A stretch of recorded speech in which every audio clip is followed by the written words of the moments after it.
Hello. Yes, good afternoon friends. कैसे हैं आप लोग? बढ़िया हो? एकदम मजा में? भीग तो नहीं गए क्लास आते आते? आ गए सेफली, सही सलामत, सूखे सूखे? ओके। सो कल की क्लास में हम लोग ने हमारी जीवन की पहली बैलेंस शीट बनाई। 7 जुलाई 2025, Thala for a reason. Balance sheet बनाई डॉट एंड डैश की, जिसका टोटल मैच भी हो गया। जीवन की पहली बैलेंस शीट और जीवन की आखिरी बैलेंस शीट, ये दोनों मैच होना चाहिए बेटा, वरना क्या हो जाएगा? वरना और एक बार जन्म लेना पड़ेगा फिर आपको, है कि नहीं? मतलब कहने का मतलब इसी जन्म में सब हिसाब किताब क्लियर करके जाने का। क्या पढ़ रहे हैं हम लोग? हम लोग पढ़ रहे हैं अकाउंटिंग इक्वेशन, जिसमें हम लोग ने कल अलग अलग टाइप की ढेर सारी ट्रांजेक्शन्स देखा, इंक्लूडिंग क्रेडिट परचेस। उस पार्टी को हम लोग क्या कहते हैं जिससे हम लोग क्रेडिट पे परचेस करते हैं? उस पार्टी को हम लोग कहते हैं क्रेडिटर। फिर हम लोग ने कल और देखा एक्सपेंसेस की ट्रांजेक्शन्स देखा, जिसमें हम लोग कैपिटल में से एडजस्ट करते हैं।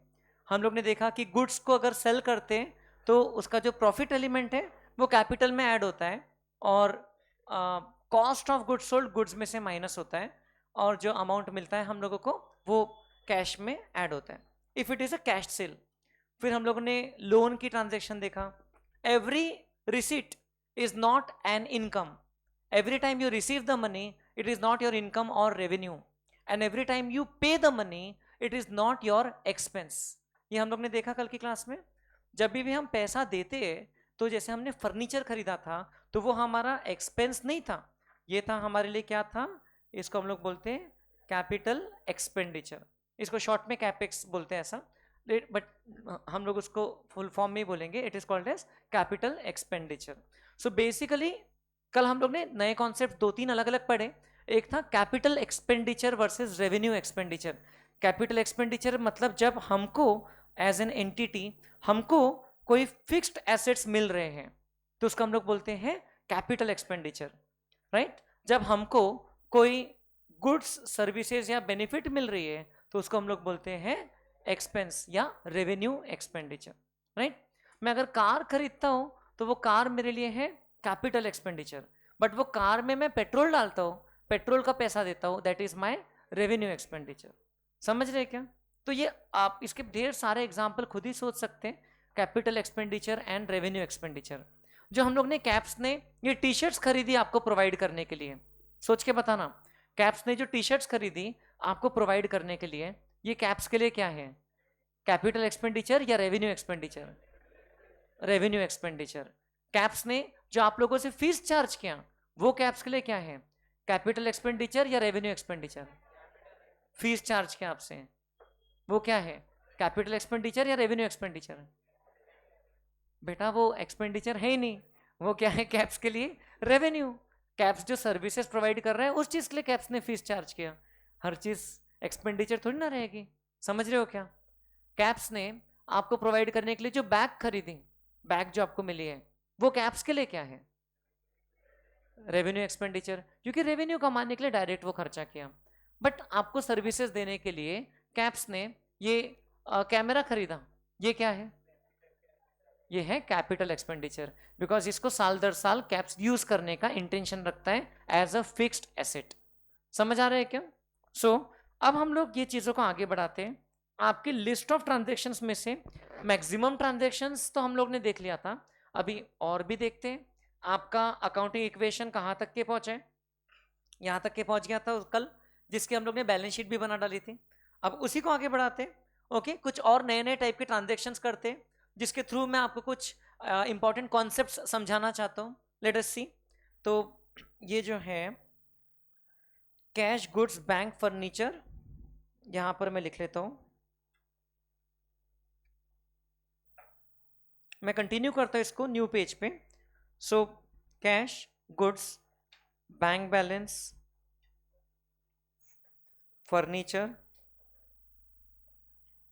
और इधर था स्प्लेंडिड स्टेशनर्स, है ना, जो कि हमारे लिए क्या है? क्रेडिटर। स्प्लेंडिड स्टेशनर्स लाइबिलिटी, और एक कॉलम था loan from SBI, loan from bank, state bank of India. ये भी हमारे लिए था लाइबिलिटी। और जो करेक्ट बैलेंसेस थे वो कल हम लोग ने बैलेंस शीट में लिखा था। ये हमारी कल की बैलेंस शीट है।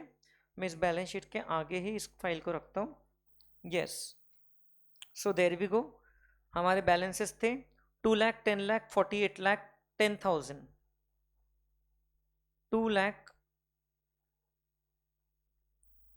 आप लोग वहीं से कंटिन्यू कर सकते हैं, अगर आपके पास जगह है उस पेज पे तो वहीं से कंटिन्यू कर सकते हैं। जगह खत्म हो गई तो न्यू पेज पे कंटिन्यू कर सकते हो। और ये 4 एसेट्स के बैलेंसेस हैं। क्या क्या बताइए? कैश के कितना बैलेंस है आपकी बैलेंस शीट में? 15 लाख, 10,000, फिर तो ये हम बोल सकते हैं ये कल का क्लोजिंग बैलेंस था और आज का ओपनिंग बैलेंस है। This balance is going to be continued because दिन खत्म होने से या इवन साल खत्म होने से हमारा एसेट या लाइबिलिटी खत्म नहीं होता है, वो कैरी फॉरवर्ड होता है to the next period. 11 lakhs goods, 29 lakhs and furniture 5 lakhs। So these were are balances. तो अभी आपने जो 2-3 ट्रांजेक्शन्स और बताइए, पहले हम वो देख लेते हैं और फिर मैं भी चाहता हूं कि मैं भी कुछ ट्रांजेक्शन्स आपके साथ डिस्कस करूं, फिर हम लोग आगे वो देख लेंगे। Okay, there is no end to this. Transactions तो होती रहेगी बिजनेस में एंड बैलेंसेस चेंज होते रहेंगे। ओके, तो चलिए, अब आपकी जो लिस्ट थी उसमें ट्रांजेक्शन आपने बताया था सर टैक्स, टैक्स देंगे हम लोग। तो now I am talking about income tax. GST के बारे में आगे बात करेंगे थोड़ा सा बाद में, अभी हम लोग बात कर रहे हैं इनकम टैक्स की। तो income tax means the tax that we have to pay on our income. Very simple, income means the profit. अब ये वाले एग्जाम्पल में तो ज्यादा कुछ प्रॉफिट हुआ नहीं है, लेकिन मान लो कि हमारे ऊपर में 1 लाख रुपीस की इनकम टैक्स की लाइबिलिटी आ रही है। 1 lakh rupees income tax payable आ रहा है। सो इनकम टैक्स में क्या होता है, how does the arrow system work in income tax? तो ये पार्टी होती है गवर्नमेंट, ये पार्टी होती है गवर्नमेंट, और गवर्नमेंट हम लोगों को सर्विसेज दे रही है। अब आप बोलोगे सर हमको कौन सी सर्विस मिल रही है गवर्नमेंट से जिसके बदले में हम लोग इनकम टैक्स दे रहे हैं?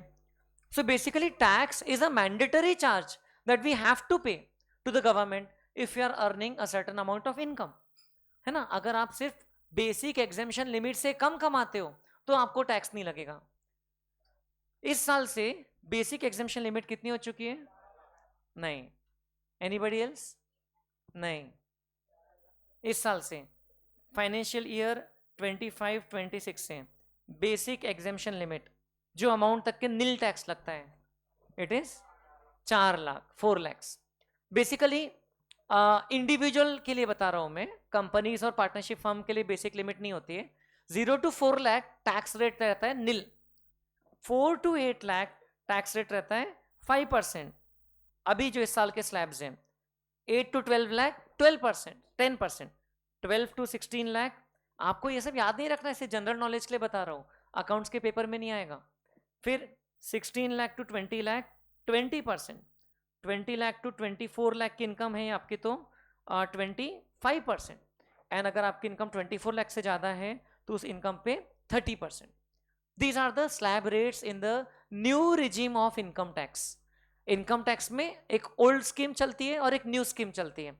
आपको चॉइस रहता है कि आप कौन सी स्कीम के साथ जाना चाहते हो। Most of the people now opt for the new scheme, option है। न्यू स्कीम में 4 लाख की इनकम तक के आपको कोई टैक्स नहीं लगता है। लेकिन आप में से किसी किसी ने 12 लाख सुना होगा। 12 लाख सुना है क्या आपने? अगर आप लोग ने रिसेंटली न्यूज़ पे बजट वगैरह पे ध्यान दिया होगा, फेब्रुवरी महीने में आया था, तब आप लोग तो शायद बोर्ड एग्जाम में बिजी थे, लेकिन 12 लाख सुना होगा आपने। तो ये 12 लाख क्या चीज़ है फिर? तो ये 12 लाख वो अमाउंट है, अगर आप एक इंडिविजुअल हो और आपकी सारी नॉर्मल इनकम से 12 लाख से कम है, मतलब कोई लॉटरी विनिंग वगैरह कोई स्पेशल इनकम नहीं है, तो आपके 12 लाख की इनकम तक जो भी टैक्स आता है आपको उतने अमाउंट का रिबेट मिल जाता है और आपका इफेक्टिवली टैक्स हो जाता है नील। मतलब कि आपका टैक्स रेट तो 0 to 4 लाख नील है, 4 to 8 लाख है 5%, लेकिन एक्चुअल में 12 लाख तक के अगर आपकी इनकम है तो आपका पहले तो टैक्स ऐड होगा लेकिन बाद में वो माइनस हो जाएगा और हो जाएगा इफेक्टिवली नील। बट 12 लाख को बेसिक एग्जेम्पशन लिमिट नहीं बोलते हैं। खैर, ये टैक्सेशन की बात हो गई, हमारे ज्यादा काम का नहीं है अभी। अभी हमको सीधा दिया रहेगा कि we we are paying tax से of ₹1 lakh to the government, income tax paid ₹1 lakh, अभी सिर्फ इतना। तो मैंने बोला कि गवर्नमेंट को हम इनकम टैक्स देते हैं, अगेन इनकम टैक्स तो कोई ऐसी चीज नहीं है ना जो देते हैं। इनकम टैक्स कोई कोई वस्तु का नाम तो नहीं है।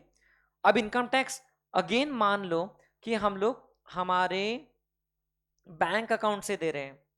ओके, इनकम टैक्स हम लोग हमारे से स्टेट बैंक ऑफ इंडिया में जो हमारा करंट अकाउंट है वहां से पे कर रहे हैं हम लोग इनकम टैक्स। कितना रुपीस पे कर रहे हैं हम लोग? ₹1 लाख। तो हमारा एक इफेक्ट तो हमको समझ गया कि हमारा एसेट कम हो रहा है, बैंक बैलेंस कम हो रहा है, मतलब हमारा एसेट कम हो रहा है। अब दूसरा इफेक्ट क्या रहेगा? दूसरा इफेक्ट, हमको गवर्नमेंट से जो सर्विसेज मिल रही है उसको हम लोग क्या बोलेंगे? हमारे लिए क्या है वो? एक्सपेंस। हमको कोई भी सर्विसेज या बेनिफिट्स मिलते हैं उसको हम लोग बोलते हैं एक्सपेंस। अब आप बोलोगे सर गवर्नमेंट से कौन सी सर्विस मिल रही है? टैक्स पे करते हैं तो हमको क्या कौन सी सर्विस मिलती है? तो हम लोगों को गवर्नमेंट की तरफ से ये लॉ है कि हमको इतना टैक्स देना ही है। अगर हमारी इनकम इतनी रेंज की है तो हमको उतना टैक्स देना ही देना है। सो वो लोग हमको मैंडेटरीली चार्ज करते हैं वो। अब सर्विस तो वो सभी सिटीजन्स को कॉमन बेसिस पर देते हैं, हमको स्पेसिफिकली कुछ नहीं देते हैं। जैसे कि मैं कितना भी टैक्स भरूं तो मेरे लिए मेट्रो में कोई अलग डब्बा नहीं बनाएगी गवर्नमेंट, है ना, या मेरे लिए कोई नया रोड अलग से नहीं बनाएगी रोड पे चलाने के लिए। तो basically it is the tax which few people, income tax is a tax which very few people of the economy pay, and the benefit is received by all the people of the all the citizens of India. And कुछ लोगों को तो और भी ज्यादा benefit मिलता है, जैसे कि लाडली बहन योजना आप लोग ने सुना होगा, है ना। सब्सिडीज गवर्नमेंट की जो स्कीम्स रहती है उसका बेनिफिट कई सारे सेगमेंट्स को मिलता है। बेटा आपस में बातें नहीं करने। तो गवर्नमेंट जो है ये हम लोगों को एक तरीके से इनकम टैक्स का अलग से चार्ज नहीं कर रही है। मतलब कि हम लोगों को इनकम टैक्स पे नहीं करने पर गवर्नमेंट पेनल्टी लगा सकती है, इंटरेस्ट चार्ज कर सकती है, हम लोगों के ऊपर लीगल एक्शन ले सकती है। तो वो एक्शन नहीं लेगी, यही उनकी सर्विस हो गई। गवर्नमेंट की सर्विस क्या हो गई कि भाई हम आपका कुछ बुरा नहीं करेंगे, यही हम आपका अच्छा कर रहे हैं। तो हम ये बोलेंगे कि ये है तो हमारा एक्सपेंस। अब आपकी जानकारी के लिए समझा दूं, टैक्स तो एक इंडिविजुअल दे रहा है, ये टैक्स उसका बिजनेस नहीं दे रहा है। ये टैक्स कौन दे रहा है? ये टैक्स एक इंडिविजुअल दे रहा है। ये एक्चुअल में पेमेंट जो है वो बिजनेस से हो रहा है, बिजनेस के बैंक अकाउंट से। लेकिन टेक्निकली देखा जाए तो ये एक तरीके से ये जो उसका ओनर है, ये उसका जो ओनर है, आयुष तक है ओनर ये बिजनेस का, तो ओनर ओनर को सर्विस मिल रही है, ओनर का ऑब्लिगेशन बनता है। इनकम टैक्स एक्ट में वो लोग इंडिविजुअल को और उसके बिजनेस सोल प्रोप्राइटरशिप फर्म को अलग अलग नहीं मानते हैं। जबकि हाँ, आप एक कंपनी बनाओगे तो वो एक अलग पर्सन होती है, आप एक पार्टनरशिप फर्म बनाओगे तो वो एक अलग पर्सन है, आप दूसरी एंटिटीज बनाओगे वो इनकम टैक्स में अलग है।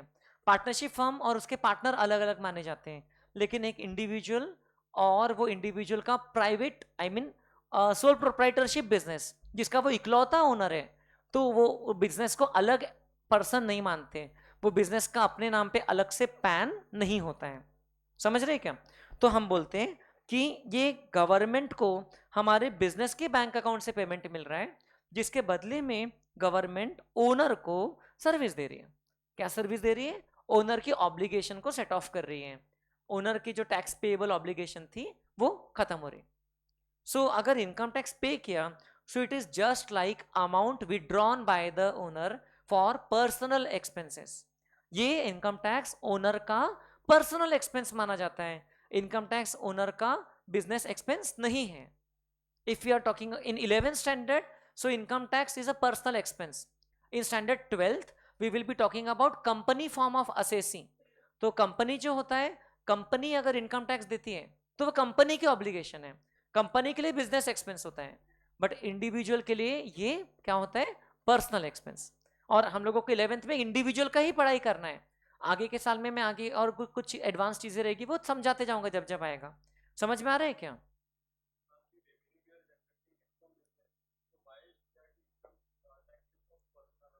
Because the business is owned by the owner, and owner business से तो पैसा कमा ही रहा है, और उसके अलावा ओनर और भी सोर्सेस से पैसा कमा रहा होगा, जैसे कि उसका बैंक में कोई फिक्स डिपॉजिट होगा, उससे भी इंटरेस्ट आ रहा होगा, उसकी कोई प्रॉपर्टी उसने रेंट पे दिया होगा, उससे भी रेंटल इनकम आ रही होगी, उसके कोई इन्वेस्टमेंट्स होंगे कंपनीज के शेयर्स में, वहां से उसको डिविडेंड आ रहा होगा। तो ये सारी इनकम को मिला करके, न सिर्फ बिजनेस इनकम, जबकि उस ओनर की बाकी भी इनकम को मिला करके टैक्स कैलकुलेट किया जाता है। So it is not just based on business income. समझ रहे क्या? सो इनकम टैक्स में वेरियस सोर्सेस से आप इनकम कमाते हो, और बिजनेस की भी इनकम रही, बट वो टैक्स का एक्सपेंस बिजनेस का नहीं माना जाता है, वो पर्सनल एक्सपेंस माना जाता है। So it is like amount withdrawn by the owner from the business for personal purposes. Now whether वो टैक्स के नाम से रहे, चाहे वो बच्चों के खिलौनों के नाम से रहे, चाहे वो अपने कोई पर्सनल ट्रिप के नाम से खर्चा करे, चाहे वो कुछ भी पर्सनल एक्सपेंडिचर करे, उसका ट्रीटमेंट तो हमेशा सेम रहेगा। कैपिटल ओनर का कॉलम कौन सा है बेटा? ओनर का कॉलम कैपिटल, कैपिटल में से करेंगे माइनस, क्योंकि उतने हद तक के ओनर की तरफ जो बिजनेस की ऑब्लिगेशन है वो पे हो गई, तो कैपिटल हो जाएगा माइनस, और दूसरी तरफ क्या हो जाएगा? जो बैंक बैलेंस, क्योंकि यहां बैंक से पेमेंट हो रहा है, बैंक ओनर का पर्सनल बैंक है कि बिजनेस का बैंक है? बिजनेस का, तो बिजनेस के बैंक में से कर देंगे हम लोग minus ₹1,00,000। This is the transaction of tax paid.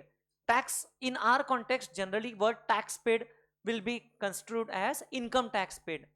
GST के बारे में हम लोग आगे नेक्स्ट चैप्टर में देखने वाले हैं आगे, लेकिन अभी तो टैक्स मतलब इनकम टैक्स इतना समझ लीजिए। सो ये इनकम टैक्स पर्सनल खर्चा माना जाता है। सो बैंक बैलेंस में से कर देंगे आप 1,00,000 माइनस, एंड कैपिटल में से करेंगे 1,00,000 माइनस। ये ड्राइंग्स के नेचर का ट्रांजैक्शन हो गया। अब आप अगर गलती से इसको बिजनेस का एक्सपेंस मानते थे तो भी ट्रीटमेंट तो सेम ही होता था यहां पर, क्योंकि बिजनेस का भी एक्सपेंस रहा तो वो कैपिटल में से ही माइनस करते हम लोग as far as the accounting equation is concern, but वैसा हम लोगों को यहां पर नहीं समझना है। पर्सनल, ये जो income tax it is considered as personal expense. Am I clear everybody? So इससे हमको फिर मिल जाएगा न्यू इक्वेशन, ज्यादा कोई चेंज नहीं होगा, सिर्फ वो 2 कॉलम में चेंजेस हो जाएंगे।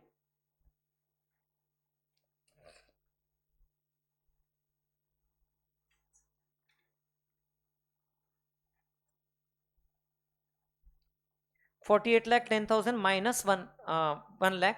मैंने वहां ड्राइंग लिखा है, हाँ शॉर्ट में, जस्ट एक रीजन लिख दिया है, वैसा लिखना नहीं है आपको एग्जाम में जब क्वेश्चन करोगे, लेकिन मैं लिख दिया कि कैपिटल में चेंजेस किस कारण से हो रहे हैं। तो मैंने पहले 1-2 जगह एक्सपेंस एक्सपेंस लिखा था, कहीं प्रॉफिट लिखा था, यहां पर लिख रहा हूं मैं drawings. This is 47,10,000। Even now your accounting equation will match. Online में जो भी स्टूडेंट्स हैं आप लोग चैट बॉक्स में भी इंटरेक्ट कर सकते हो, और आपको लगता है तो आप माइक ऑन करके कभी कोई क्वेरी है तो पूछ सकते हैं आप लोग, ठीक है?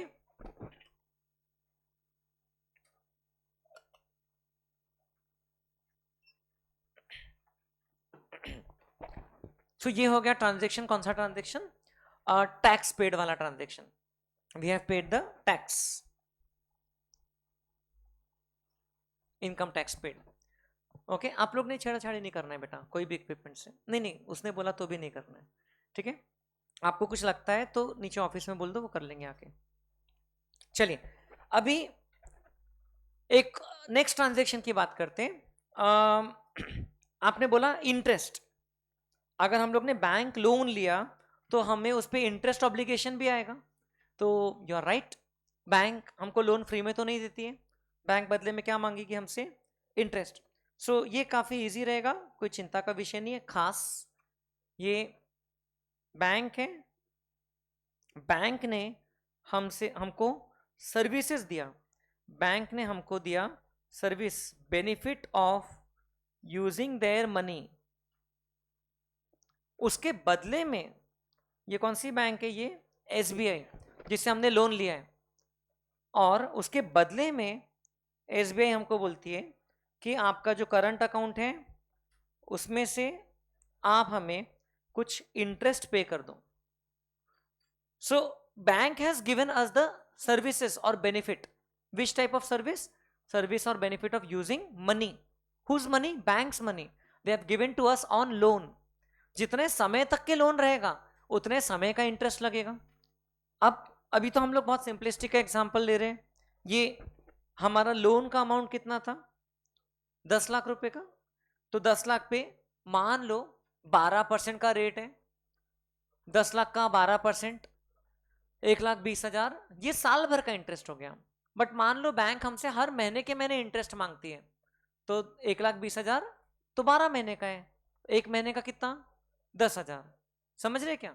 सो बैंक हमसे 10,000 रुपए का इंटरेस्ट चार्ज कर रही है। Interest is an expense for us because it represents the charge against the cost incurred against the benefit that we are receiving. Which benefit? Benefit of using money. Okay, bank ने हमको पैसा use करने का दिया तो उसका charge है ये। सो ये 10,000 rupees state bank of India हमारे करंट अकाउंट में से चार्ज कर लेती है कि भाई इतना पैसा आप हमको दे दो, हम उतना पे करने को लायबल हैं। हम लोग कैश में भी दे सकते हैं जाके, लेकिन हमारा बैंक अकाउंट उसी बैंक में है तो हमने बैंक को इंस्ट्रक्शन दे दिया है कि आप वहां से पैसा निकाल लेना, 10,000 रुपए इंटरेस्ट। समझ रहे क्या? That benefit is called as expense. वो जो बेनिफिट है वो क्या है? एक्सपेंस के नेचर का है। So there you go. अब हमारा इसका इंपैक्ट आ जाएगा। जो एक्सपेंस है उसके कारण क्या होगा? कैपिटल हो जाएगा माइनस, क्योंकि एक्सपेंस है। एक्सपेंस के कारण प्रॉफिट कम होता है। Ultimately profit will affect what? It will affect the capital. And profit कम हो रहा है तो कैपिटल भी कम होगा, और हमारा बैंक अकाउंट से पेमेंट हो रहा है, सो बैंक बैलेंस भी हमारा हो जाएगा कम, 10,000 रुपीज। समझ रहे क्या बेटा? सो 10,000 रुपीज हम लोग करेंगे बैंक में से माइनस, और इधर कैपिटल में से भी हम लोग करेंगे माइनस। 10,000 रुपीज का interest charge on bank loan, this is the interest charge by the bank on bank loan. So हमारा बैंक बैलेंस हो जाएगा 27,90,000।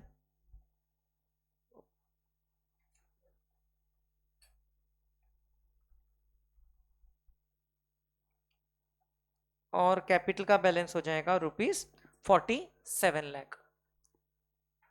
समझ रहे हो क्या यहां तक के? यस। अब कुछ बहुत सिंपल सी ट्रांजेक्शन है जिसमें आपको उतना एरो डायग्राम का भी टेंशन नहीं रहेगा। जो मैं आपको बताता हूं आप मुझे बताते जाइए उसका इंपैक्ट क्या आएगा हमारे अकाउंटिंग इक्वेशन पे। अभी हमारे केस में ये यहां पर एक सॉर्ट ऑफ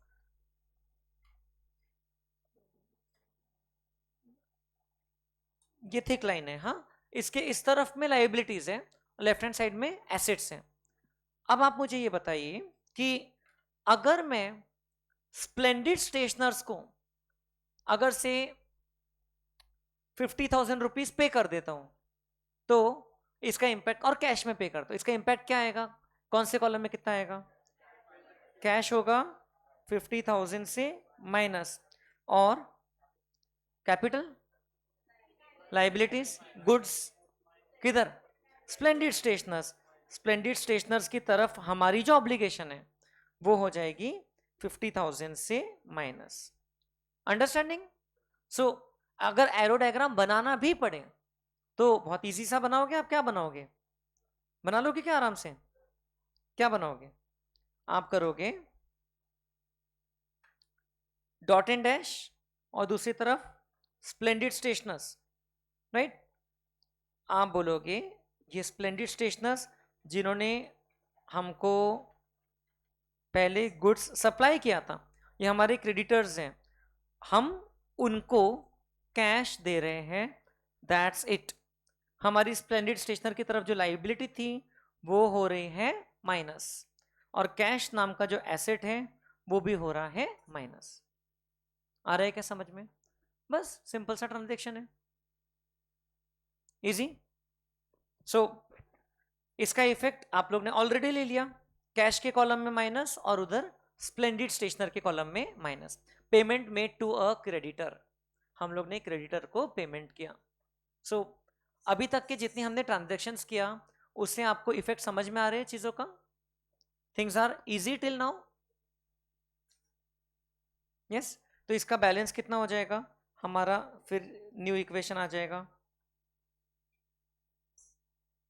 ये हो जाएगा 14,60,000 प्लस 11,00,000। ये तो कितना बोरिंग काम है, हर बार वो बैलेंस लिखते जाओ। ये हो गया 1,50,000, 10 lakhs, एंड ये हो गया 47 lakhs, right?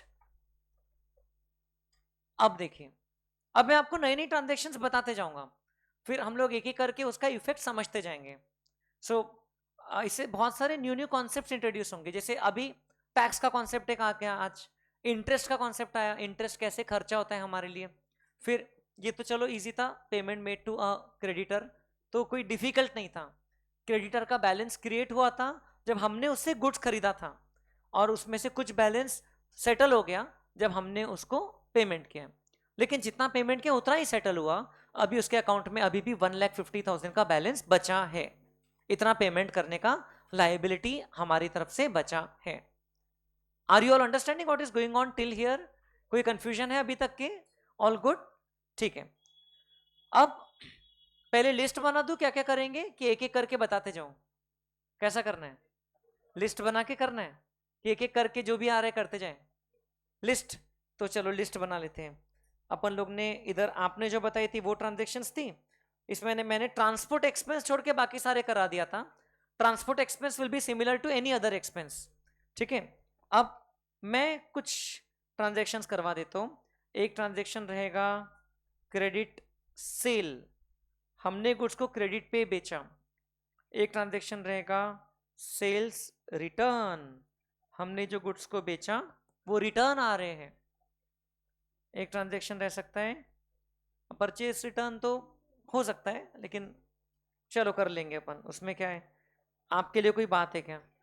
Purchases return.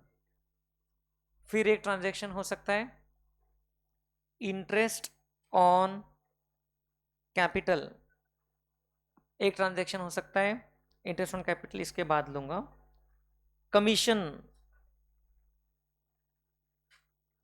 Commission received. ये कुछ न्यू न्यू टाइप की ट्रांजेक्शन है जो मैं आपको करवाना चाह रहा हूं। इतनी देखते हैं और फिर और लगेगा तो और 3-4 ट्रांजेक्शन जोड़ दूंगा इसमें। फिर वैसे तो बहुत सारी है। एक ट्रांजेक्शन है आउटस्टैंडिंग एक्सपेंस, एक ट्रांजेक्शन है प्रीपेड एक्सपेंस। बस इतना अभी के लिए बहुत है, आज के लिए तो मोर देन इनफ हो गया। आज ये पूरा होने नहीं वाला है, इसमें से जितना होगा उतना हम लोग करेंगे, ठीक है? So at least we know where we are heading towards. हम लोग ये एक रैंडम एग्जाम्पल नहीं है, ये इसके थ्रू हम लोग बहुत सारे कॉन्सेप्ट सीखने की कोशिश कर रहे हैं, ठीक है? तो बेटा बात नहीं करना है आपस में। अब क्रेडिट सेल मतलब कि हम लोगों ने गुड्स को क्रेडिट पे बेचा है। तो अभी हम लोग ने जो कल ट्रांजेक्शन किया था स्प्लेंडिड स्टेशनर्स के साथ में, उसमें हमने गुड्स को क्रेडिट पे खरीदा था, वो हमारे लिए क्या था? Credit purchase. अब हम लोग कर रहे हैं क्रेडिट सेल, मतलब कि हमने गुड्स तो सेल कर दिया है लेकिन बदले में हमको पैसा मिलना बचा है, सिंपल। सो हम लोगों को वो वाली ट्रांजेक्शन को रिकॉर्ड करना है। So it will be very easy. ये पार्टी है, ओके? हमारे पास में हम स्टेशनरी स्टोर्स हैं, तो हमारे पास में एक यूनिवर्सिटी वाले आए, यूनिवर्सिटी का नाम है यूनिक यूनिवर्सिटी। यूनिवर्सिटी का नाम क्या है? Unique university. वो लोग आए और वो लोग ने हमको क्या बोला कि हमको आपसे 5 लाख रुपए के स्टॉक खरीदना है, 5 लाख रुपए के स्टेशनरी खरीदना है। तो मतलब ऐसा नहीं बोला आके, उन्होंने हमारे आके सब सामान खरीदा तो बिल बना 5 लाख का। वो गुड्स थे 4 लाख के, वो गुड्स थे कितने की कॉस्ट के? 4 लाख के, लेकिन हम उनको कितने में बेच रहे हैं? 5 लाख में। होता है ना ऐसा? So basically goods costing 4 lakh, goods costing 4 lakh sold for rupees 5 lakh. तो इसका मतलब ये ट्रांजेक्शन में हमने क्या कमाया? हमने कमाया प्रॉफिट। कितना रुपीज का प्रॉफिट कमाया? 1 लाख। बदले में क्योंकि वो इतनी बड़ी यूनिवर्सिटी है तो उन्होंने हमसे क्रेडिट टाइम मांगा और इतना बड़ा ट्रांजेक्शन भी किया था, तो हमने कहा कोई प्रॉब्लम नहीं है, आप 1 महीने बाद पैसे दे देना, है ना आप कहीं जा रहे हो ना हम कहीं जा रहे हैं। तो हमने यूनिवर्सिटी को बोला कि ठीक है, उनका खुद का एक क्रेडिट स्टैंडिंग है ना, बहुत बड़ा नाम है। तो हमने सोचा कि अरे बढ़िया, लॉन्ग टर्म कस्टमर मिल जाएगा, इस साल खरीदेंगे तो अगले साल भी हमसे ही खरीदेंगे, तो इनको हम लोग क्रेडिट पीरियड दे दिए, ठीक है ना। 4 लाख के कॉस्ट के गुड्स हमने उनको कितने में बेचा, 5 लाख में। अब इसमें आप अगर देखोगे तो गुड्स तो गए 4 लाख की, लेकिन ओनर को मिल जाएगा, ओनर के खाते में कितना जाएगा, 1 लाख। वो 1 लाख क्या है, प्रॉफिट, क्योंकि it is the revenue minus cost. Revenue is 5 lakh here, this is called as the revenue. कितने के वैल्यू के गुड्स प्रोवाइड किया उसको बोलते रेवेन्यू। एंड कितने के कॉस्ट के थे वो, तो 4 लाख। कॉस्ट मतलब हमको कितने का पड़ा था, रेवेन्यू मतलब हम कितना चार्ज कर रहे हैं। सो 5 lakh minus 4 lakh, this is the profit. अब अभी अकाउंटिंग इक्वेशन पढ़ते वक्त हम लोग हर ट्रांजेक्शन में प्रॉफिट निकालते रहेंगे, लेकिन very soon after we close this chapter and go to the chapter 4, उसमें हम लोग देखेंगे कि ऐसा प्रॉफिट हर ट्रांजेक्शन पे नहीं निकाला जाता है, वो साल के एंड पे या महीने के एंड पे हम लोग P&L अकाउंट बनाते तब निकालते। लेकिन अभी तो चलो जैसा हम लोग को धीरे धीरे अप्रोच से सीखना है वैसे ही सीख रहे। सो हम लोगों ने ये 1 लाख रुपए का प्रॉफिट भी कमाया। सो कहाँ गया, कहाँ गया, ये रहा। सो अब इसका इफेक्ट क्या आएगा बताइए। हम लोगों को ये एसेट्स में एक कॉलम बनाना पड़ेगा called as unique university. Unique, UNIQUE, unique, ये स्पेलिंग होती है यूनिक की, कैसा अजीब सा लग रहा है, यूनिक यूनिवर्सिटी। ये हमारे लिए क्या है, ये हमारे लिए है डेटर। ओके, डेप्टर नहीं बोलेंगे इसको, डेटर प्रोनाउंस करते हैं, creditor and debtor, B silent रहता है, English is a funny language. तो ये डेट, डेट जो वर्ड डेट सुना होगा ना, डेट, डेट डेथ नहीं, डेट, DEBT, डेट, तो वहां से बना है डेटर। जिसके ऊपर डेट है हमारे, तो वो है हमारे लिए डेटर। डेटर मतलब a party to whom we have sold goods and from whom we have the right to receive the money. Exactly opposite of creditor. जैसे स्प्लेंडिड स्टेशनर हमारा क्रेडिटर है, हम स्प्लेंडिड स्टेशनर के एंगल से देखें तो हम उसके डेटर हैं। समझ आया क्या। तो जो मैंने आपको कॉन्सेप्ट्स लिखवाया था कि भाई क्रेडिटर क्या होता है, I hope you will yourself understand कि देयरफॉर डेटर क्या होता है।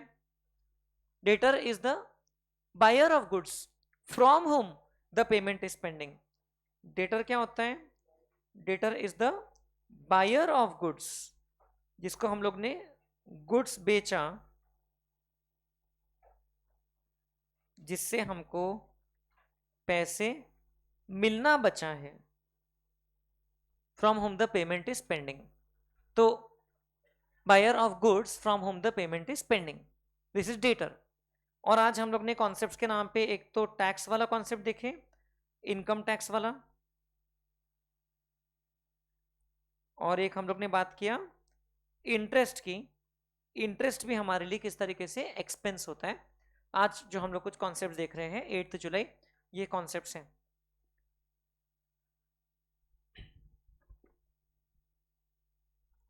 राइट। डेटर, तो यूनिक यूनिवर्सिटी हमारे लिए क्या बन गया है, डेटर। हम लोग यूनिक यूनिवर्सिटी के लिए क्या बन गए, क्रेडिटर। सो एक पार्टी अगर दूसरे की डेटर है तो उसके एंगल से दूसरी पार्टी उसकी क्रेडिटर है, सिंपल। तो आप मेरे डेटर बनना पसंद करोगे कि क्रेडिटर, आप मेरे क्रेडिटर बनना पसंद करोगे, तो दो फिर मुझे पैसा, गुड्स बेचो मुझे, फिर मैं पैसा दूँ। क्रेडिटर बन रहे मतलब I am liable to pay to you, दो फिर 10,000 रुपए तो दो, 10 लाख भी नहीं मांग रहा हूं, तो क्या डेटर बनोगे, डेटर बनना पसंद कर रहे हो, दोनों ही नहीं, नहीं सर आपके साथ कोई हमको कोई ट्रांजेक्शन नहीं करना है, फालतू आप फंसा दोगे, तो विश्वास ही नहीं है आपको, कोई बात नहीं, हो जाएगा। सो यूनिक यूनिवर्सिटी से हमको 5 लाख रुपए लेने का राइट मिल गया, this I am writing in the assets. Assets का वन ऑफ द कॉलम हो गया ये, 5 लाख रुपए बराबर है कि नहीं। हमारे गुड्स कितने के गए, हमारे गुड्स गए 4 लाख रुपए के, कितने में गए, 5 लाख रुपए में। So revenue is the value for which we have sold the goods, cost is the cost at which we had purchase the goods. Cost और रेवेन्यू में फर्क समझ में आ रहा है ना. अब देयरफॉर इसका जो डिफरेंस है वो हमको हो गया प्रॉफिट. नेट एसेट्स हमारे 1 लाख रुपए से बढ़ गए कि नहीं बढ़ गए ओवरऑल हमारे नेट एसेट्स, और वो एक्चुअल में हमारा प्रॉफिट है जो कि ओनर को बिलोंग करता है अल्टीमेटली. सो हम लोग यहां पर लिख देंगे न्यू इक्वेशन 14,60,000. अब गुड्स बचे 7 लाख के, बैंक बैलेंस है 27,90,000,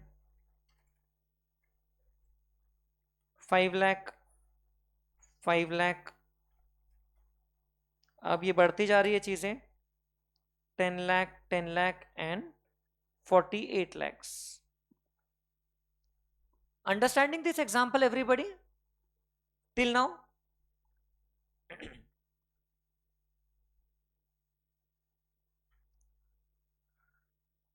ऐसा. अब ये हमारी ट्रांजैक्शन हो गई कौन सी, क्रेडिट सेल्स की. अब यूनिक यूनिवर्सिटी वाले लेकर तो गए, बट उनके यहाँ स्टाफ ने हमारे सामान चेक किया तो उसमें से उनको 50,000 के जो सेल वैल्यू का सामान था, ध्यान से सुना मैं क्या बोल रहा हूं, उन्होंने हमसे जो भी सामान खरीदा वो 5 लाख रुपए का सेल वैल्यू का खरीदा था, उनके लिए 5 लाख रुपए था. अब उसमें से 50,000 रुपए का सामान उनको इंफीरियर क्वालिटी का लगा, कुछ उसमें डैमेज था, कुछ सही नहीं था, तो उन्होंने हमको वो रिटर्न कर दिया. और वो उन्होंने पहले ही बोल दिया था हम सामान चेक करेंगे, नहीं ठीक लगा तो हम रिटर्न कर देंगे. रिटर्न. सो अब हमको वो सेल्स रिटर्न का इनकॉर्पोरेट करना पड़ेगा इफेक्ट. अब ध्यान से समझना, अब पूरा 5 लाख का तो कैंसिल नहीं हो रहा है, क्योंकि 5 लाख में से क्या हो रहा है, 50,000 के गुड्स रिटर्न हो रहे हैं. सो अब यूनिक यूनिवर्सिटी हमको कितना रुपए कम देने वाला है फ्यूचर में, 50,000 रुपए. तो क्या मैं यूनिक यूनिवर्सिटी के कॉलम में से 50,000 रुपए ऑलरेडी एडजस्ट कर लूं अभी, because it is a case of sales return, उतने गुड्स तो वापस दे दिया हमको. अब वो गुड्स हमारे लिए कितने कॉस्ट के थे, ध्यान से सोच के बताना. 5 लाख में हमने 4 लाख के गुड्स बेचा था, तो 50,000 वाले गुड्स का कॉस्ट कितना था, 40,000. Therefore I have used the same figures, ताकि आपको रेशियो कैलकुलेशन में ज्यादा दिक्कत ना जाए. मैं चिंता करता हूं आपकी. ये 5 लाख की जो गुड्स बेचा था ये 4 लाख के खरीदे थे, उसमें से 50,000 के गुड्स वापस आ गए, मतलब हमारे लिए वो कितने के कॉस्ट के थे, 40,000. तो ये 40,000 के कॉस्ट के गुड्स वापस यहां पर आके प्लस हो जाएंगे, हमारे गुड्स में तो वापस ऐड हो जाएंगे ना. वो इनको पसंद नहीं आया और किसी को चिपका देंगे बाद में. तो 40,000 रुपए हम लोग ने गुड्स में वापस से क्या कर दिया, प्लस कर दिया. आप ध्यान से देखो, ध्यान से देखो, ये 4 लाख से कम हुआ था गुड्स, उसमें से 40,000 का रिवर्सल हो गया. तो इफेक्टिवली हमारे कितने के गुड्स गए, 3,60,000 के, और इफेक्टिवली कितने में गए, अब 4,50,000 में गए net net after the adjusting the returns. और हमारा प्रॉफिट कितने से एडजस्ट हो जाएगा, हमने पहले सोचा था 1 लाख का प्रॉफिट हुआ, अब वो प्रॉफिट में कितना प्रॉफिट कैंसिल हो गया हमारा, 10,000 का 10,000 रुपए का प्रॉफिट हो गया कैंसिल. क्यों हुआ कैंसिल, समझ रहे क्या, क्योंकि ये 40,000 के गुड्स जो 50,000 में बेचा था ये तो वापस आ गए ना, तो वो गुड्स से संबंधित जो यहां पर हमने प्रॉफिट जोड़ा था उतना पोर्शन प्रॉफिट का भी कैंसिल हो जाएगा. आप इफेक्टिवली देखोगे तो 10% के गुड्स रिटर्न आए, 10%, 50,000 5 लाख का 10% होता है, 10% के कॉस्ट के गुड्स वापस आ गए तो इसलिए इसमें बढ़ा दिया, और 10% का प्रॉफिट भी रिटर्न हो गया, मतलब कि रिवर्स हो गया, कैंसिल हो गया. तो ये हो जाएगा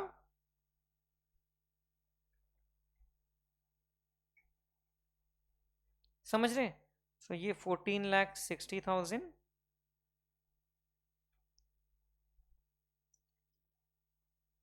740 2790 5 lakh 4,50,000. These are the new balances. Unique university से हमको उतना लेना है.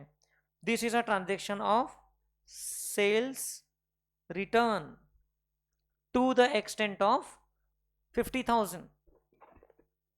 अब इसका मैंने आपको एरो डायग्राम नहीं बनाया, लेकिन आप एरो डायग्राम विजुअलाइज कर पा रहे हो क्या?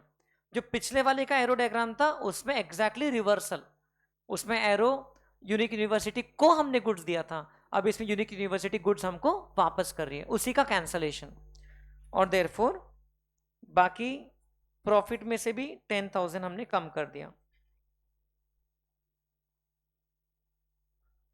47,90,000।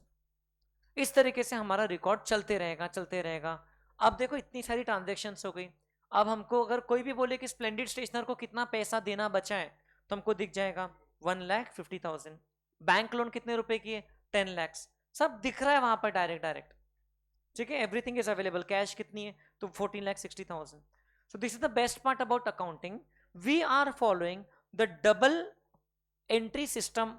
ओके, अभी तक हम लोग ने डेबिट क्रेडिट ऑफिशियली शुरू नहीं किया, but it is based on dual aspect concept.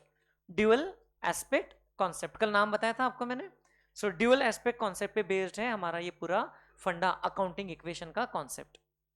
So sales return, is that clear to you? ये वाली एक ट्रांजेक्शन हो गई। फिर अब आपने कहा कि सर परचेसेस रिटर्न का भी एक कर लेते हैं। परचेस हमने गुड्स किससे किया था इसके पहले? स्प्लेंडिड स्टेशनर से। ये हमने स्प्लेंडिड स्टेशनर से गुड्स खरीदा था कुछ दिन पहले 2 लाख रुपए के। अब वो गुड्स में से मान लो हम लोग 20,000 रुपए की गुड्स वापस कर रहे हैं, कर सकते हैं? स्प्लेंडिड स्टेशनर्स को वैसे भी अभी हमने सिर्फ 50,000 ही पे किया है, तो हमने देखा इनके गुड्स अल्टीमेटली, अरे इसमें से 20,000 की गुड्स तो टोटल फॉल्टी गुड्स हैं। तो within the agreed time period as per the party हमने क्या किया, स्प्लेंडिड स्टेशनर को क्या बोला कि आप 20,000 रुपए की गुड्स वापस ले लीजिए, हमको नहीं चाहिए, आपके जो 20,000 के गुड्स हैं ये हमको नहीं पसंद। तो हम लोग 20,000 रुपए स्प्लेंडिड स्टेशनर के कॉलम में कर देंगे माइनस, क्योंकि उतनी हमारी लाइबिलिटी कम हो रही है। और कहां से करेंगे?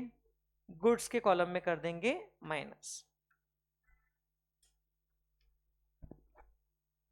समझ रहे क्या? 20,000 रुपीज का। अब इसमें कोई प्रॉफिट इन्वॉल्व नहीं था, इसलिए परचेस रिटर्न का इंपैक्ट हमारे कैपिटल वाले कॉलम में नहीं आएगा। खरीदते वक्त कोई प्रॉफिट नहीं होता है, प्रॉफिट होता है बेचते वक्त, इसलिए सेल्स रिटर्न में आया। तो this was a case of purchase return where we are returning the goods purchased earlier to the creditor, to the vendor, supplier, जो उसी के अलग अलग नाम है। So, ये एग्जाम्पल अब बढ़िया अच्छा बड़ा बन गया है।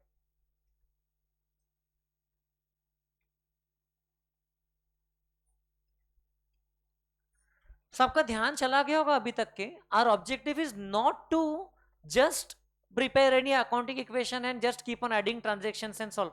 हम लोग क्या कर रहे हैं, हर एक नए नए टाइप की ट्रांजेक्शन का इफेक्ट क्या है ये सीखने की कोशिश कर रहे हैं। ओके, ये तो कोई बुक का क्वेश्चन भी नहीं जो हम लोग सॉल्व कर रहे हैं। सो हमारा ऑब्जेक्टिव है कि let us visualise, let us understand new types of transactions which are possible, right? तो अभी हम लोग ने परचेस रिटर्न देख लिया, उसके पहले सेल्स रिटर्न देख लिया था, उसके पहले हम लोग ने क्रेडिट सेल्स की ट्रांजेक्शन देखा। Unique university is our debtor, splendid stationer is our creditor, right? ये ऐसा सिचुएशन है।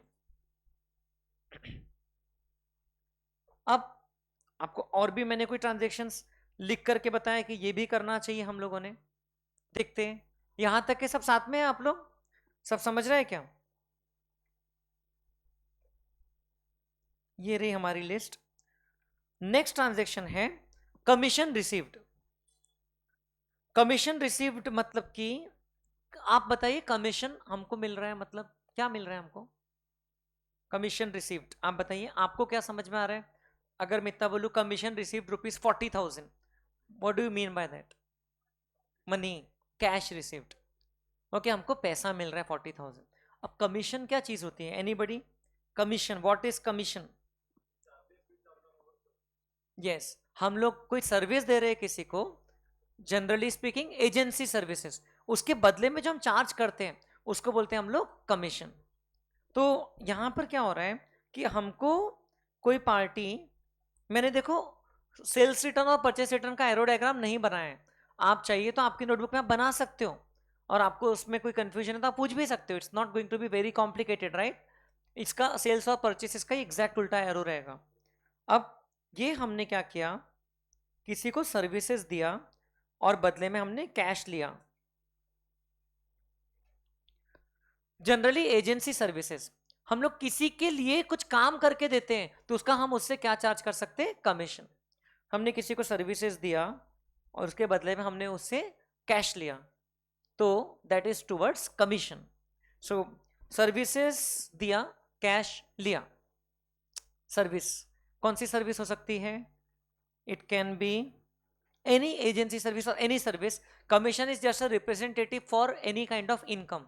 तो जब हम लोग किसी से कैश लेते हैं तो हमारा तो कैश नाम का एसेट बढ़ता है, लेकिन दूसरा इफेक्ट किधर जाएगा, सर्विस देते हैं तो उसको हम लोग क्या बोलेंगे, सर्विस देना उसको टर्म क्या बोलते हैं, व्हेन वी प्रोवाइड गुड्स और सर्विसेज और बेनिफिट्स टू अदर पार्टी, उसको टर्म क्या बोलते हैं। अच्छा, when we receive good services और बेनिफिट उसको क्या बोलते हैं, expense. When we provide good service और बेनिफिट उसको बोलेंगे एक्सपेंस का उल्टा रेवेन्यू, उसको हम लोग बोलेंगे रेवेन्यू। जब हम किसी को सर्विसेज प्रोवाइड करते हैं उससे जनरेट होता है हमारा रेवेन्यू, और ये रेवेन्यू है, इसीलिए अकाउंटिंग इक्वेशन में जाके कहां पर ऐड करेंगे हम इसको, कैपिटल में। So revenue we will go and get added to the capital. So example के तौर पे मान लो हम लोगों को किसी ने 40,000 रुपए की कैश दिया अगेंस्ट आर सर्विसेज, हमने उसको सर्विस दिया था, उसके बदले में हमने उसे 40,000 रुपए चार्ज किया, so that is our revenue. उसको हम लोग क्या करेंगे बेटा, रेवेन्यू में ऐड करेंगे, एक तरफ कैश में ऐड करेंगे,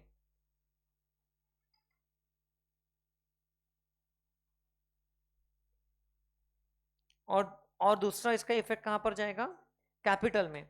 बिकॉज हम लोग रेवेन्यू और एक्सपेंस का कोई अलग से तो जगह नोटेशन रखे नहीं है ना। ये कैपिटल, कैपिटल में जो भी चेंजेस आ रहे हैं ये ऊपर वाला प्रॉफिट के कारण था, ये प्रॉफिट का कैंसलेशन था, ये रेवेन्यू है, 40,000 रुपए का हमको हो रहा है रेवेन्यू।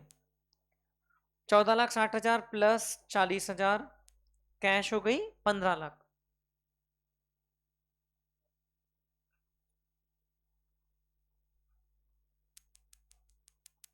5 लाख, 4,50,000,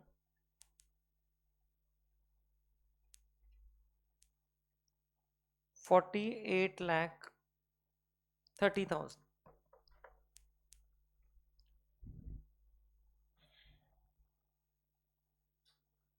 यहां तक के समझ में आई है क्या चीजें।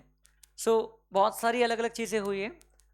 अब मैं आपसे कुछ क्वेश्चंस पूछता हूं, ये अपडेट हो जाता है फिर बताइएगा मुझे आप। अभी तक हम लोग ने बहुत सारी ट्रांजेक्शन्स देख लिया है, जैसे कि आज जो हमने पहले ये वाले पेज पे किया वो टैक्स है, टैक्स पेड।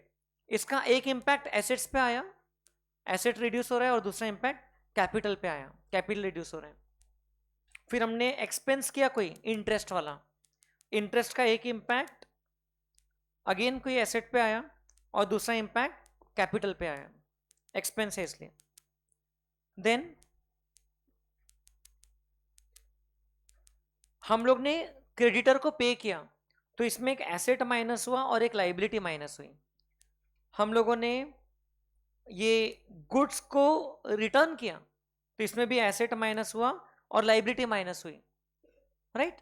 हम लोग ने लास्ट वाले इसमें कमीशन रिसीव किया, एसेट प्लस हुआ और उधर कैपिटल प्लस हुआ। I want you people to give me example of the type of transaction which I am asking.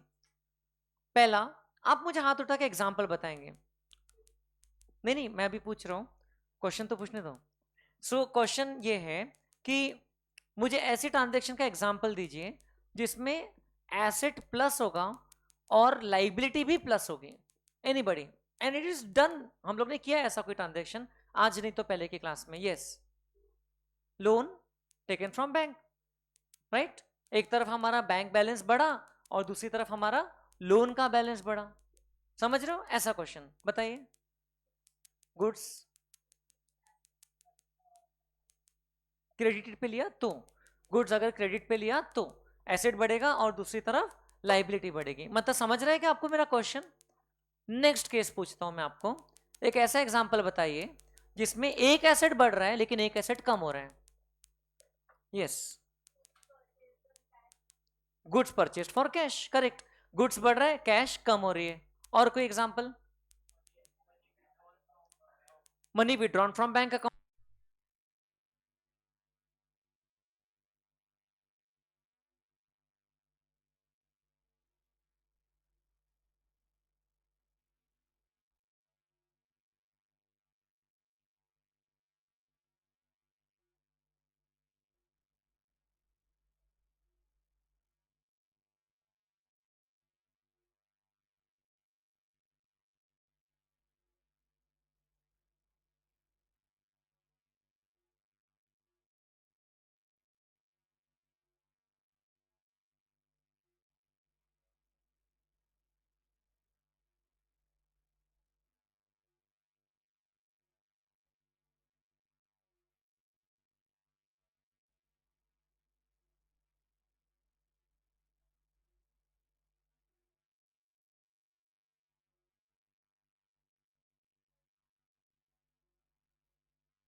बंद करना पड़ेगा क्या?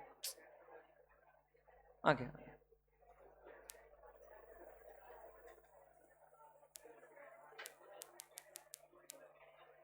यस, सो गाइस, चलो मैं आपको एक दो क्वेश्चंस पूछ रहा था, मुझे एक एग्जांपल दीजिए कि एक तरफ कैपिटल कम हो रहा है और एसेट कम हो रहा है, कैपिटल कम हो रहा है और एसेट कम हो रहा है, एनीबॉडी? तो कैपिटल कैसे कम होगा? हाँ, बोलो बोलो। इंटरेस्ट का एक्सपेंस जब हो रहा है तब, correct, expense, yes, any type of expense, correct. Drawings, अगर ओनर ने पैसा विड्रॉ किया, हो सकता है कि नहीं हो सकता है? गिव मी एन एग्जांपल जब कोई लाइबिलिटी कम हो रही है और दूसरी तरफ कैपिटल बढ़ रहा है, दोनों एक ही तरफ है, लाइबिलिटी कम हो रही है और कैपिटल बढ़ रहा है, ऐसा हो सकता है क्या? नहीं हो सकता है? सोच के बताइए। वेरी गुड, थोड़ा डिटेल में। पेइंग लोन अगर बिजनेस के कैश से पे किया तो फिर तो एसेट कम हो जाएगा। So paying loan from owners personal account, owner ने अपने पर्सनल अकाउंट में से बिजनेस की लोन पे किया तो बिजनेस की लाइबिलिटी कम हो गई और कैपिटल बढ़ गया। समझ रहे क्या? ऐसा। गिव मी एन एग्जांपल जहां पर एसेट बढ़ रहा है और लाइबिलिटी कम हो रही है, बस।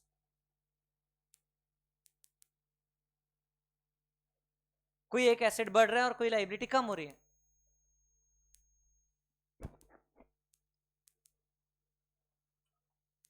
ऐसा हो नहीं सकता। क्यों नहीं हो सकता? क्योंकि asset is equal to liabilities plus capital. आपका लेफ्ट हैंड साइड बढ़ेगा तो राइट हैंड साइड कम थोड़ी ना होगा, राइट हैंड साइड भी तो बढ़ेगा ना। So you have to understand this accounting equation thoroughly. तो अभी तक हम लोग ने ये ट्रांजेक्शन्स किया है, इसके ऊपर बेस्ड अब जो बैलेंसेस आए हैं इसके ऊपर बेस्ड बैलेंस शीट बना सकते हैं आप। ठीक है, ये आपका आज का वर्क है। कल जिस लाइंस में हम लोग ने बैलेंस शीट बनाया था, आपको इसके ऊपर बेस्ड एक बैलेंस शीट बनाना है एज ऑन 8 जुलाई 2025। आप लोगों का मैथ्स के असाइनमेंट अपलोड करना स्टार्ट किया है क्या आपने ऐप में?